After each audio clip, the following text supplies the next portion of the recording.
Hello friends, welcome to my channel S K garden tips. ನಾನು Sumathi. Friends, ಇವತ್ತಿನ ನಾನು ವಿಡಿಯೋದಲ್ಲಿ ನಿಮಗೆ ಒಳ್ಳೆಯದೊಂದು ಫಂಗಿಸೈಡ್ ಬಗ್ಗೆ ಹೇಳ್ತೀನಿ. ತುಂಬ ಜನ ಕೇಳ್ತಾ ಇದ್ರು ನನ್ನ ಹತ್ರ, ಗಿಡ ಸತ್ತೋಗುತ್ತೆ ಅಕ್ಕ, ಏನು ಮಾಡಬೇಕಂತ. ಇದನ್ನು ನೀವು ಯೂಸ್ ಮಾಡಿದರೆ ನಿಮ್ಮಲ್ಲಿರೋ ಯಾವುದೇ ಗಿಡಗಳು ಕೂಡ ಕೊಳೆತು ಸತ್ತೋಗೋದಂತೂ ಸಮಸ್ಯೆ ಬರಲ್ಲ. ಅದ್ರ ಬಗ್ಗೆ ನಾನು ಈ ವಿಡಿಯೋದಲ್ಲಿ ನಿಮಗೆ ಹೇಳ್ತೀನಿ. ಈಗ ಗಾರ್ಡನ್ ಬೆಳೆಸೋರಿಗೆ ದೊಡ್ಡ ಪ್ರಾಬ್ಲಮ್ ಏನಂದರೆ, ಹೂವಿನ ಗಿಡ ಆಗಿರ್ಬೋದು, ತರಕಾರಿ ಗಿಡ ಆಗಿರ್ಬೋದು, ಮಳೆ ಜಾಸ್ತಿ ಆದರೂ ಅಥವಾ ನೀರು ಜಾಸ್ತಿ ಆದರೂ ಗಿಡಗಳೆಲ್ಲ ಕೊಳ್ತೋಗ್ತಾ ಇರುತ್ತೆ. ಮುಖ್ಯವಾಗಿ ಗುಲಾಬಿ ಗಿಡ ಅಂತೂ ಎಲೆಗಳೆಲ್ಲ ಕಪ್ಪಾಗಿ ಉದುರಿ ಹೋಗ್ತಾ ಇರುತ್ತೆ. ಇದ್ರ ಬಗ್ಗೆ ನಾನು ಇವತ್ತು ವಿಡಿಯೋ ಮಾಡ್ತೀನಿ. ತುಂಬ ಜನ ಕೇಳಿದ್ರು, ಅಕ್ಕ ಇದ್ರ ಬಗ್ಗೆ ಒಂದ್ಸತಿ ವಿಡಿಯೋ ಮಾಡಿ ಅಂತ. ನಾನು ಹಲವಾರು ವಿಡಿಯೋದಲ್ಲಿ ಈ ಸಾಪ್ ಬಗ್ಗೆ ಹೇಳಿದ್ದೆ ನಿಮಗೆ. ಅದ್ರ ಬಗ್ಗೆ ಕಂಪ್ಲೀಟ್ ಆಗಿ ಇವತ್ತು ವಿಡಿಯೋ ಮಾಡಿ ನಿಮಗೆ ಡೀಟೇಲ್ಸ್ ಕೊಡ್ತೀನಿ. ನೀವು ಸ್ಕಿಪ್ ಮಾಡಲಾರ್ದೆ ಕೊನೆ ತನಕ ನೋಡಿ. ನನ್ನ ಚಾನಲ್ ಫಸ್ಟ್ ಟೈಮ್ ನೋಡ್ತಾ ಇದ್ರೆ ಸಬ್ಸ್ಕ್ರೈಬ್ ಮಾಡ್ಕೊಳ್ಳೋದು ಮಾತ್ರ ದಯಮಾಡಿ ಮರಿಬೇಡಿ. ಫ್ರೆಂಡ್ಸ್ ನೋಡಿ, ಈಗ ಮಳೆಗಾಲದಲ್ಲಿ ಹೆವಿ ರೈನ್ಸ್ ಬರ್ತಾ ಇದೆ. ಇವಾಗ ಇನ್ನು ಮಳೆಗಾಲ ಮುಗ್ದಿಲ್ಲ, ನಮ್ಗೆ ಇನ್ನು ಮಳೆ ಬರ್ತಿದ್ದಾಗ ಅಥವಾ ನೀರು ಜಾಸ್ತಿ ಆದಾಗ ಈ ತರ ಮಣ್ಣಿನ ಮೇಲೆ ಏನಾಗಿರುತ್ತೆ ಅಂದ್ರೆ ಗ್ರೀನ್ ಕಲರ್ ಅಲ್ಲಿ ಪಾಚಿ ಕಟ್ಟಿರುತ್ತೆ, ಹಸಿರು ಕಲರ್ ಅಲ್ಲಿ ಪಾಚಿ ಕಟ್ಟಿರುತ್ತೆ. ಇದನ್ನ ನಾವು ಇದ್ ಮಾಡ್ಬೇಕು ಹೇಗೆ ಅಂತ ಹೇಳಿದ್ರೆ, ಈ ತರ ಮಣ್ಣನ್ನ ಲೂಸ್ ಮಾಡಿದ್ರೆ ಸಾಕಾಗುತ್ತೆ.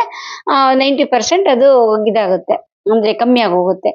ಇನ್ನ ಕೆಲವು ಟೈಮಲ್ಲಿ ಈ ತರ ಎಲೆಗಳೆಲ್ಲ ಕಪ್ಪಾಗ್ಬಿಟ್ಟು ಯೆಲ್ಲೋ ಕಲರ್ ಆಗ್ಬಿಟ್ಟು ಉದುರಿ ಹೋಗ್ತಾ ಇರುತ್ತೆ. ನೋಡಿ, ಇದು ಅಡೇನಿಯಂ ಪ್ಲಾಂಟ್. ಇದು ಕಟಿಂಗ್ ಇಂದ ನಾನು ಪ್ರಾಪಗೇಷನ್ ಮಾಡಿದ್ದೀನಿ. ಇದನ್ನ ಪ್ರಾಪಗೇಟ್ ಮಾಡಿದ್ದು ತುಂಬಾ ಚೆನ್ನಾಗಿ ಚಿಗುರು ಬಂದು ಮೊಗ್ಗು ಕೂಡ ಆಗಿದೆ. ಆ ಮೊಗ್ಗು ಕೂಡ ಯಾವ ತರ ಆಗಿದೆ ಅಂತ ಇದೇ ವಿಡಿಯೋದಲ್ಲಿ ನೀವು ನೋಡ್ಬೋದು, ಅದನ್ನು ಕೂಡ ತೋರಿಸ್ತೀನಿ. ಇದು ಏನಕ್ಕೆ ಈ ತರ ಆಗಿದೆ ಅಂತ ಹೇಳಿದ್ರೆ, ಜಾಸ್ತಿ ಹೈದರಾಬಾದಲ್ಲಿ ಯಾವ ತರ ಮಳೆ ಬರ್ತಿದೆ ಅಂತ ನೀವು ಪೇಪರಲ್ಲಿ ಟಿವಿಲೆಲ್ಲ ನೋಡಿರ್ಬೋದು. ಮುಳುಗಿ ಹೋಗೋಷ್ಟು ಮಳೆ ಬರ್ತಾ ಇದೆ ಇಲ್ಲಿ. ಆದ್ರೆ ನಮ್ಮ ಮನೇಲಿ ಮುಳುಗಿ ಹೋಗೋಷ್ಟು, ನಮ್ಮ ಏರಿಯಾದಲ್ಲಿ ಮುಳುಗಿ ಹೋಗೋಷ್ಟು ಬರ್ಲಿಲ್ಲ ಅಂದ್ರೆ ನಾವು ಸ್ವಲ್ಪ ಹೈಟ್ ಪ್ರದೇಶದಲ್ಲಿ ಇರೋದ್ರಿಂದ ನಮ್ಗೆ ಅದು ಎಫೆಕ್ಟ್ ಇಲ್ಲ. ಆದ್ರೆ ಗಿಡಕ್ಕೆ ಮಾತ್ರ 15 ದಿವಸದಿಂದ ಎಡೆಬಿಡದೆ ಮಳೆ ಬರ್ತಾನೆ ಇದೆ. ಇದರಿಂದ ಈ ತರ ಕೆಲವು ಗಿಡಗಳೆಲ್ಲ ಗಿಡ ಇದಾಗ್ಬಿಟ್ಟು ಎಲೆಗಳೆಲ್ಲ ಹಣ್ಣಾಗಿ ಉದುರಿ ಹೋಗಿ ಕೊಳೆಯೋ ಸ್ಟೇಜಲ್ಲಿ ಬಂದೆ. ಈಗ ನಾನು ಇದನ್ನ ಹೇಗೆ ಬಿಟ್ಟೆ ಅನ್ಕೊಳ್ಳಿ, ಈ ಎಲೆಗಳನ್ನೆಲ್ಲ ಹೇಗೆ ಬಿಟ್ಬಿಟ್ಟು ಕೇರ್ಲೆಸ್ ಆಗಿ ಮಾಡಿದೆ ಅನ್ಕೊಳ್ಳಿ, ಇದಿಷ್ಟು ಗಿಡ ಕಂಪ್ಲೀಟ್ ಆಗಿ ಇನ್ನೊಂದು ತಿಂಗಳೊಳಗೆ ಸತ್ತೋಗ್ಬಿಡುತ್ತೆ. ನೀವು ಗುಲಾಬಿ ಗಿಡದಲ್ಲಿ ನೋಡಿರ್ಬೋದು, ಫಸ್ಟ್ ಸ್ಟಾರ್ಟಿಂಗ್ ಅಲ್ಲಿ ಇದೇ ತರ ಎಲೆಗಳೆಲ್ಲ ಹಣ್ಣಾಗ್ಬಿಟ್ಟು ಉದುರಿ ಹೋಗ್ತಾ ಇರುತ್ತೆ. ಆಮೇಲೆ ಒಂದ್ ಸ್ವಲ್ಪ ದಿವಸದ ಮೇಲೆ ಅದು ಹಂಗೆ ಹೀಗೆ ಸಣ್ಣ ಸಣ್ಣ ಎಲೆ ಬಂದ್ಬಿಟ್ಟು ಹಾಗೆ ಒಂದ್ 2 ತಿಂಗಳ ಪೂರ್ತಿ ಕಂಪ್ಲೀಟ್ ಆಗಿ ಸತ್ತೋಗುತ್ತೆ. ಅದಕ್ಕೆ ನಾನು ಹೇಳಿದೆ, ಫಂಗಿಸೈಡ್ ಒಂದಿದ್ರೆ ನಮ್ಗೆ ಯಾವುದೇ ಗಿಡಗಳು ಸಾಯೋದೇ ಇಲ್ಲ, ಅದ್ರ ಮಾತ್ರ ಗ್ಯಾರಂಟಿ ಹೇಳ್ತೀನಿ. ಅಂದ್ರೆ ಕೊಳತು ಸಾಯೋದಿಲ್ಲ. ಬೇರೆ ಏನೋ ರೀಸನ್ ಇರ್ಬೋದು ಬಿಡಿ, ಅದು ಬೇರೆ ಕಥೆ. ಅದ್ರ ಬಗ್ಗೆ ನಾವು ಮುಂದೆ ಬೇರೆ ಬೇರೆ ವಿಡಿಯೋದಲ್ಲಿ ನೋಡೋಣ. ನಾನು ಇದನ್ನ ಫಸ್ಟ್ ಏನ್ ಮಾಡಿದೆ ಅಂದ್ರೆ, ಈ ತರ ಬಂದ್ ಎಲೆಗಳನ್ನೆಲ್ಲ ಫಸ್ಟ್ ಕಂಪ್ಲೀಟ್ ಆಗಿ ತೆಗೆದ್ಬಿಟ್ಟು ದೂರ ಬಿಸಾಕ್ಬೇಕು. ಇಲ್ಲ ಅಂದ್ರೆ ಇದು ಇನ್ನೊಂದು ಗಿಡಗಳಿಗೆ ಬರುತ್ತೆ. ಇದು ಫಂಗಸ್. ಇದು ನೋಡಿ, ಇದ್ರಲ್ಲಿ ಕಾಣಿಸ್ತಾ ಇರ್ಬೋದು. ನೋಡಿದ್ರೆ ಇದೊಂದು ಫಂಗಸ್. ಅಂದ್ರೆ ಒಂದ್ ಕಡೆಯಿಂದ ಇನ್ನೊಂದ್ ಕಡೆಗೆ ಹರಡುತ್ತೆ. ನೀರಲ್ಲಾಗಿರ್ಬೋದು, ಗಾಳಿಲಾಗಿರ್ಬೋದು, ಅಥವಾ ನಮ್ಮ ಕೈಯಲ್ಲಾಗಿರ್ಬೋದು, ಇಂಥದ್ರಲ್ಲಿ. ಇದಕ್ಕೆ ಬೆಸ್ಟ್ ಆಗಿ ಯೂಸ್ ಆಗಿರೋದೇನಂದ್ರೆ ಫಂಗಿಸೈಡ್. ಇದು ಕೆಮಿಕಲ್ಸ್. ಇದು ನಾನು ಕೆಮಿಕಲ್ಸ್ ಎಲ್ಲ ಆರ್ಗಾನಿಕ್ ಅಂತ ಏನ್ ಹೇಳಲ್ಲ ನಾನು. ಇದು ಕಂಪ್ಲೀಟ್ ಆಗಿ ಕೆಮಿಕಲ್. ಇದು ಆರ್ಗಾನಿಕ್ ಆಗಿ ಏನ್ ಮಾಡ್ಬೋದು ಅಂದ್ರೆ, ದಾಲ್ಚಿನ್ನಿ ಚಕ್ಕೆ ಇರುತ್ತಲ್ಲ, ಅದ್ರದ್ದು ಕಷಾಯ ಮಾಡಿ ಹಾಕ್ಬೋದು. ಇಲ್ಲಾಂದ್ರೆ ಒಳ್ಳೆ ಅರಿಶಿನ ನೀರಲ್ಲಿ ಮಿಕ್ಸ್ ಮಾಡಿಬಿಟ್ಟು ಹಾಕ್ಬೋದು. ಈ ತರ ಬೇರೆ ಬೇರೆ ಎಲ್ಲ ನಮ್ಗೆ ಆರ್ಗಾನಿಕ್ ಫಂಗಿಸೈಡ್ ಕೂಡ ಇದೆ. ಇದಾದ್ರೆ ಕಮ್ಮಿ ರೇಟಲ್ಲಿ ನಮ್ಗೆ ಸಿಕ್ಕುತ್ತೆ. ಒಂದು ಎರಡನೇದಾಗಿ ಎಲ್ಲಾ ಟೈಮಲ್ಲೂ ನಮ್ಗೆ ಆರ್ಗಾನಿಕ್ ಅಲ್ಲಿ ಈ ತರದೆಲ್ಲ ಇದ್ ಮಾಡ್ತೀವ ಅಂದ್ರೆ ಅಸಾಧ್ಯ ಆಗಲ್ಲ ಒಂದೊಂದ್ಸರ್ತಿ. ಅದಕ್ಕೋಸ್ಕರ ಇದನ್ನ ಯೂಸ್ ಮಾಡ್ಬೇಕಾಗತ್ತೆ. ಇದು ಯಾವ ತರ ಎಲ್ಲ ಯೂಸ್ ಮಾಡಬಹುದು ಅಂದ್ರೆ, ಫಸ್ಟ್ ಏನಂತ ಹೇಳಿದ್ರೆ, ಒಂಚೂರು ನೀರ್ ಹಾಕಿ ಪೇಸ್ಟ್ ತರ ಮಾಡ್ಬಿಟ್ಟು ನಾವು ಯಾವುದೇ ಗಿಡದ ಕಟಿಂಗ್ ಮಾಡಿರ್ತೀವಲ್ಲ, ಆ ಕಟಿಂಗ್ ಮಾಡಿ ಸೈಡಿಗೆ ಈ ತರ ಹಾಕಿದೆ ಡೈಬ್ಯಾಕ್ ರೋಗ ಬರಲ್ಲ. ಅಂದ್ರೆ ಮೇಲ್ಗಡೆಯಿಂದ ಒಣಕೊಂಡ್ ಬರ್ತಾ ಇರುತ್ತೆ. ಈಗ ನಮ್ದು ದಾಸವಾಳ ಗಿಡ ಆಗಿರ್ಬೋದು, ಗುಲಾಬಿ ಗಿಡ ಆಗಿರ್ಬೋದು, ಇಂಥದ್ದೆಲ್ಲ ನಾವು ಪ್ರೂನ್ ಮಾಡ್ತಿರ್ತೀವಲ್ಲ, ಆವಾಗ ಅದನ್ನ ಹಾಗೆ ಬಿಟ್ವಿ ಅನ್ಕೊಳ್ಳಿ, ಸುಮಾರು ಸರ್ತಿ ಒಂದು 50ರಿಂದ 60% ಗಿಡಗಳೆಲ್ಲ ಮೇಲಿಂದ ಒಣಗ್ತಾ ಇರುತ್ತೆ. ಆವಾಗ ಏನಾಗುತ್ತೆ ಅಂದ್ರೆ ಪೂರ್ತಿ ಕಂಪ್ಲೀಟ್ ಆಗಿ ಒಣಗಿ ಹೋಗ್ಬಿಡುತ್ತೆ, ಗಿಡ ಸತ್ತೋಗುತ್ತೆ. ಆ ತರ ಬರಬಾರ್ದಂದ್ರೆ ನಾವೇನ್ ಮಾಡ್ಬೇಕು, ಸ್ವಲ್ಪ ಪೇಸ್ಟ್ ಮಾಡಿಬಿಟ್ಟು ತುದಿಗೆ ಹಚ್ಚಿದ್ರೆ ಆ ಡೈಬ್ಯಾಕ್ ರೋಗ ಬರಲ್ಲ. ಇದು ಒಂಥರ ಯೂಸ್ ಮಾಡೋದು ಈ ಫಂಗಿಸೈಡ್ ಅನ್ನ. ಇದೇ ತರ ಅರಿಶಿನ ಕೂಡ ಮಾಡ್ಬೋದು. ನಮ್ಮ ಹಳ್ಳಿ ಕಡೆಯಲ್ಲೆಲ್ಲ ಸ್ಟಾರ್ಟಿಂಗ್ ಫಸ್ಟ್ ನಮ್ ಸಣ್ಣಕ್ಕಿದ್ದಾಗ ದನದ ಸಗಣಿ ಇರುತ್ತಲ್ಲ, ಅದನ್ನ ಸ್ವಲ್ಪ ಉಂಡೆ ಮಾಡ್ಬಿಟ್ಟು ತುದಿಲಿ ಇಡ್ತಿದ್ರು. ಅಂದ್ರೆ ಫಂಗಿಸೈಡ್ ಬರಲ್ಲ ಅಂತ ಇರ್ಬಹುದು. ಈಗ ನಾವು ಒಂದ್ ಸ್ವಲ್ಪ ಮಾಡರ್ನ್ ಆಗಿ ಹೋಗಿದೀವಲ್ಲ, ಅದಕ್ಕೆ ಈ ತರ ಫಂಗಿಸೈಡ್. ಸೆಕೆಂಡ್ ಯೂಸಸ್ ನೋಡಿ, ಡೈರೆಕ್ಟ್ ಆಗಿ ಮಣ್ಣಿನ ಮೇಲೆ ಈ ತರ ಉದುರಿಸ್ಬೋದು. ಈ ತರ ಉದುರಿಸಿದ್ರಿಂದ ಏನಾಗುತ್ತೆ ಅಂದ್ರೆ, ಆ ಮಣ್ಣ ಮೇಲೆ ಎಲ್ಲ ಇರುತ್ತಲ್ಲ, ಅದು ಫಂಗಸ್ ಬರೋದು ಅಂತ ಇದು ಹುಳುಗಳು ಅವೆಲ್ಲ ಸತ್ತೋಗುತ್ತೆ. ಮೂರನೇ ಯೂಸ್ ಏನಂತ ಹೇಳಿದ್ರೆ, ಈ ಥರ ನೀರಲ್ಲಿ ಮಿಕ್ಸ್ ಮಾಡ್ಕೊಳ್ಳೋದು. ನೀರಲ್ಲಿ ಮಿಕ್ಸ್ ಮಾಡ್ಕೊಂಡ್ಬಿಟ್ಟು ಇದನ್ನು ಸ್ಪ್ರೇ ಮಾಡ್ಬೋದು, ಇಲ್ಲ ಡೈರೆಕ್ಟಾಗಿ ನೀರಿಗೆ ಹಾಕ್ಬೋದು.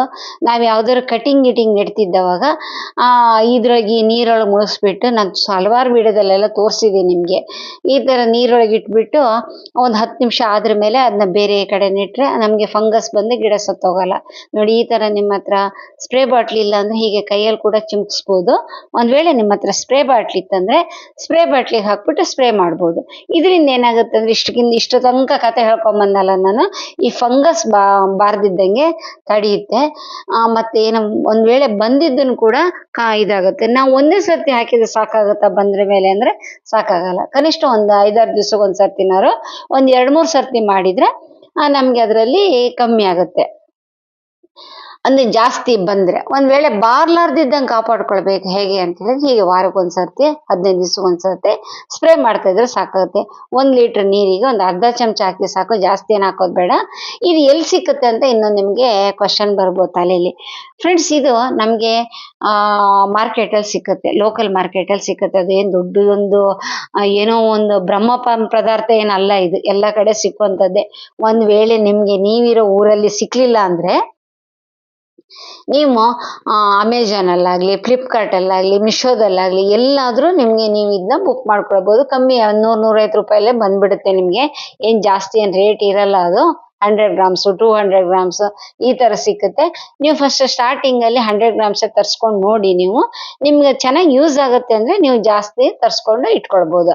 ಈ ಥರ ಗುಲಾಬಿ ಗಿಡ ಕಟಿಂಗ್ ಮಾಡಿದಲ್ಲೆಲ್ಲ ನಾವು ಅದನ್ನ ಸ್ಪ್ರೇ ಮಾಡಿದರೆ ಗಿಡಗಳಲ್ಲಿ ಬೇಗ ನಮಗೆ ಚಿಗುರು ಬರುತ್ತೆ. ನೋಡಿ, ಇದು ಕೆಂಪು ಗುಲಾಬಿದು ನಾಟಿ ಗುಲಾಬಿ ಅಂತೀವಲ್ಲ, ಹಳೆ ಕಾಲದಿಂದ ಬಂದಿದೆಯಲ್ಲ ಆ ಗುಲಾಬಿ ಗಿಡ ನೋಡಿ ಎಷ್ಟು ಚೆನ್ನಾಗಿ ಚಿಗುರು ಬಂದಿದೆ. ಇವಾಗ ಮೊಗ್ಗು ಕೂಡ ಆಗಿದೆ. ಈ ವಿಡಿಯೋ ಕ್ಲಿಪ್ ಹಳೇದೇ ವಿಡಿಯೋ ಕ್ಲಿಪ್ ಇದು ತೋರಿಸ್ತಾ ಇದ್ದೀನಿ ನಿಮಗೆ. ಇವಾಗಂತೂ ಮೊಗ್ಗಾಗಿದೆ. ನೆಕ್ಸ್ಟ್ ವಿಡಿಯೋದಲ್ಲಿ ನಿಮಗೆ ಶೇರ್ ಮಾಡ್ತೀನಿ ಯಾವಾಗಲಾದ್ರೂ. ಇದೆಲ್ಲ ನೋಡಿ ನಾನು ಕಟಿಂಗ್ ನೆಟ್ಟಿದ್ನಲ್ಲ, ಇಷ್ಟಕ್ಕೂ ಮುಂಚೆ ತೋರಿಸಿದ್ದೆ ನೋಡಿ ನಿಮ್ಗೆ ಸ್ಟಾರ್ಟಿಂಗಲ್ಲಿ. ಅಡೇನಿಯಂ ಗಿಡದ ಜೊತೆಗೆ ಇಟ್ಟು ಅದಕ್ಕೆ ಮೇಲ್ಗಡೆ ಹಚ್ಬೋದಂತ ಇದೇ ಕಟಿಂಗ್ ಇದು ಮಾಡಿದ್ದೆ. ತುಂಬಾ ಚೆನ್ನಾಗಿ ಚಿಗುರು ಬಂದಿದೆ. ಕೆಲವೊಂದು ಗಿಡ ಮಾತ್ರ ಕೊಳ್ತೋಗಿದೆ, ಯಾಕಂದ್ರೆ ನಾನು ಊರಿಗೆ ಹೋಗಿದ್ದೆ ಮಧ್ಯದೊಳಗೆ. ಊರಿಗೆ ಹೋಗಿ ಬರೋರಷ್ಟೇ ಕೆಲವೊಂದು ಗಿಡಗಳೆಲ್ಲ ಸ್ವಲ್ಪ ಕಟಿಂಗ್ಸ್ ಎಲ್ಲ ಸತ್ತೋಗಿದೆ. ಇದನ್ನ ನಾವು ಗುಲಾಬಿ ಗಿಡಕ್ಕೆ, ದಾಸವಾಳ ಗಿಡಕ್ಕೆ, ಮತ್ತೆ ಮುಖ್ಯವಾಗಿ ಸೇವಂತಿಗೆ ಗಿಡಕ್ಕೆ ಇಂಥದಕ್ಕೆಲ್ಲ ಫಂಗಸ್ ಬರ್ತಿದ್ದಂಗೆ ಯೂಸ್ ಮಾಡಿದ್ರೆ ನಮ್ಮನೇಲಿ ಗಿಡಗಳು ಕೂಡ ದೊಡ್ಡ ದೊಡ್ಡ ಹೂ ಬರುತ್ತೆ, ಗೊಂಚು ಹೂ ಆಗುತ್ತೆ. ಯಾವುದೇ ತರದಲ್ಲೂ ಕೂಡ ಸಾಯೋ ಚಾನ್ಸಸ್ ಬಹಳ ಕಮ್ಮಿ ಅಂದ್ರೆ ಬಹಳ ಕಮ್ಮಿ ಆಗುತ್ತೆ. ಈ ಗುಲಾಬಿ ಗಿಡ ನಾವು ಒಳ್ಳೆ ಇಷ್ಟಪಟ್ಟು ನರ್ಸರಿಯಿಂದ ತಂದಿರ್ತೀವಿ, ಅಂತ ಟೈಮಲ್ಲಿ ಅದು ಫಂಗಸ್ ಬರ್ತಾ ಇರುತ್ತೆ. ನಾವು ನರ್ಸರಿಯಿಂದ ತಂದ ಗಿಡಕ್ಕೆ ಕೂಡಲೇ ಒಂದ್ಸತಿ ಫಂಗಿಸೈಡ್ ಅನ್ನ ಸ್ಪ್ರೇ ಮಾಡಿ ಆಮೇಲೆ ಅದನ್ನ ರೀಪಾಟ್ ಮಾಡಿದ್ರೆ ತುಂಬಾ ಚೆನ್ನಾಗಿ ನಮ್ಗೆ ಅದರಲ್ಲಿ ಹೂಗಳು ಬರ್ತಾ ಇರುತ್ತೆ. ಓಕೆನಾ? ಇವೆಲ್ಲ ಕೆಲವೊಂದು ಪಾಯಿಂಟ್ಸ್ ಎಲ್ಲ ನೀವು ಇದು ಮಾಡ್ಕೊಳ್ಳಿ. ನಾನು ಹೀಗೆ ನಿಮಗೆ ಮುಂದೆ ಬರೋ ವಿಡಿಯೋದಲ್ಲಿ ಒಂದೊಂದರ ಬಗ್ಗೆನೇ ನಿಮ್ಗೆ ಎಕ್ಸ್ಪ್ಲೈನ್ ಮಾಡ್ತೀನಿ. ಗೊಬ್ಬರ ಆಗಿರ್ಬೋದು ಅಥವಾ ಫರ್ಟಿಲೈಸರ್ ಆಗಿರ್ಬೋದು, ಯಾವುದ್ರಲ್ಲಾಗಲಿ ಒಂದೊಂದನ್ನೇ ನಿಮಗೆ ಡೀಟೇಲ್ ಆಗಿ ಹೇಳ್ತಾ ಹೋಗ್ತೀನಿ. ಇಷ್ಟು ತನಕ ನಾನು ಏನು ಮಾಡಿದೆ, ನನ್ನ ಗಿಡಕ್ಕೆ ಇದು ಯೂಸ್ ಮಾಡಿದೆ, ಇದು ಯೂಸ್ ಮಾಡಿದೆ ಅಂತ ಹೇಳ್ತಿದ್ದೀನಲ್ಲ, ನಾನು ಏನೇನು ಯೂಸ್ ಮಾಡ್ತೀನಿ, ಹೇಗೆ ಯೂಸ್ ಮಾಡ್ತೀನಿ ಅಂತ ನಿಮಗೆ ತಪ್ಪದೆ ನಿಮಗೆ ಶೇರ್ ಮಾಡ್ತೀನಿ. ನಿಮ್ಗೆ ಇಷ್ಟ ಆಗಿದೆ ಈ ವಿಡಿಯೋ ಅಂದ್ಕೊಂಡಿದ್ದೀನಿ. ಇಷ್ಟ ಆದ್ರೆ 4 ಜನ ಶೇರ್ ಮಾಡಿ. ಮುಖ್ಯವಾಗಿ ನಿಮ್ಗೆ ಏನು ಅನ್ಸ್ತಂತ ಪ್ಲೀಸ್ ದಯಮಾಡಿ ಒಂದು ಕಾಮೆಂಟ್ ಅಲ್ಲಿ ಹೇಳೋದು ಮಾತ್ರ ಅಭ್ಯಾಸ ಮಾಡ್ಕೊಳ್ಳಿ. ಇದರಿಂದ ನಂಗೆ ಒಂದ್ ಸ್ವಲ್ಪ ಬೂಸ್ಟ್ ಕೊಡದಷ್ಟು ಶಕ್ತಿ ಬರುತ್ತೆ. ನೆಕ್ಸ್ಟ್ ಇನ್ನೊಂದು ವಿಡಿಯೋ ಮಾಡಿ ಹೀಗೆ ಕೂಗಕ್ಕೆ ಒಳ್ಳೆ ಹುರುಪು ಬರುತ್ತೆ. ಓಕೆನಾ? ನೆಕ್ಸ್ಟ್ ವಿಡಿಯೋದಲ್ಲಿ ಬರ್ತೀನಿ. ಅಲ್ಲಿ ತನಕ ಟೇಕ್ ಕೇರ್. ಬಾಯ್.